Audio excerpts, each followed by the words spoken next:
Welcome to our channel mister Sisindri. Bigg Boss Telugu season 9 నుంచి తాజాగా రేపటి నామినేషన్కి సంబంధించినటువంటి ప్రోమో అయితే విడుదల అయ్యింది.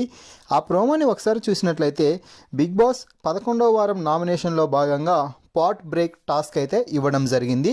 ఇక టాస్క్ ప్రారంభం కాగానే ఇమ్మాన్యుయల్ మొదటగా రీతుని నామినేట్ చేస్తూ రీతు కొండ అయితే పగలగొట్టేశాడు.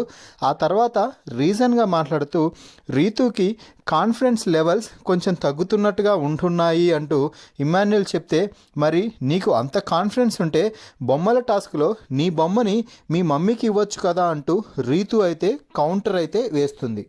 దీంతో ఇమ్మాన్యుయల్ కూడా నువ్వు డెమాన్ పవన్ది కాకుండా వేరే వాళ్ళది ముట్టుకుంటావా, గేమ్లో ఒక్కసారి కన్ఫ్యూజ్ అవుతారు, 2 సార్లు కన్ఫ్యూజ్ అవుతారు, నువ్వు గేమ్ మొత్తం కన్ఫ్యూజ్ అవుతూనే ఉంటావు అంటూ ఇమ్మాన్యుయల్ అయితే ఇచ్చి పడేస్తున్నాడు.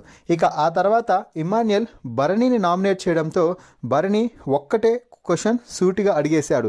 ఇమ్మాన్యుయల్, నాకు తగిలినన్ని దెబ్బలు నీకు తగిలితే ఈ ఇంట్లో ఉండి నువ్వు టాస్కులు నాలా ఆడగలవా అంటూ అడగటంతో, అది కాదన్నా నువ్వు ఏం గేమ్ ఆడావు అంటూ అడగటంతో సుమన్ భరణి ఒక్కసారిగా ఫైర్ అవుతూ, ఇమ్మాన్యుయల్ నా అడిగిన క్వశ్చన్కి ఆన్సర్ చెప్పు, ఏదేదో మాట్లాడొద్దు అంటూ భరణి అయితే ఫైర్ అవుతున్నాడు.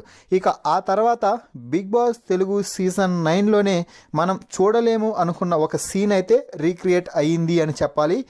రీతుని డైరెక్ట్గా నామినేట్ చేసేశాడు డెమాన్ పవన్. వీరిద్దరూ ఇప్పటి వరకు ఇంత క్లోజ్గా ఉంటూ వచ్చి ఈరోజు అనూహ్యంగా డెమాన్ ఊహించని రీతిలో రీతునైతే నామినేట్ చేయడం జరిగింది.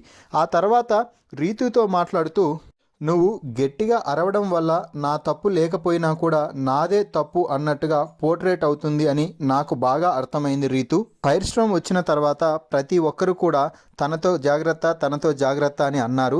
అయినా కూడా నేను ఏమీ పట్టించుకోలేదు. తను కూడా నా కోసం స్టాండ్ తీసుకుంటుంది, బాగుంటుంది కదా అని ప్రతి విషయంలో కూడా తన కోసం నేను స్టాండ్ తీసుకోవడం స్టార్ట్ చేశాను. అయినా కూడా నన్ను చెడుగా పోర్ట్రేట్ అయ్యేలా చూస్తుందేమో అని నాకు అనిపిస్తుంది అంటూ డెమాన్ పవన్ చెప్తూ కొంచెం ఎమోషనల్ అయితే అయ్యాడు.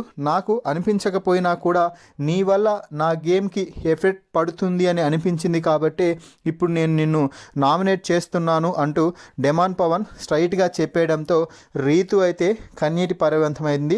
నీకు ఎంత బాధ ఉందో నాకు కూడా అంతే బాధ ఉంది, కానీ ఇది నా గేమ్ కోసం కాబట్టి ఇక తప్పడం లేదు అంటూ డెమాన్ అయితే రీతుని నామినేట్ చేశాడు.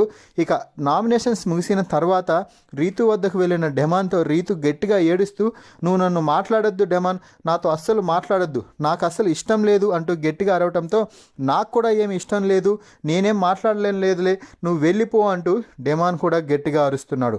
మొత్తంగా ఈ ప్రోమోపై మీ అభిప్రాయాన్ని కామెంట్స్ రూపంలో తెలపండి.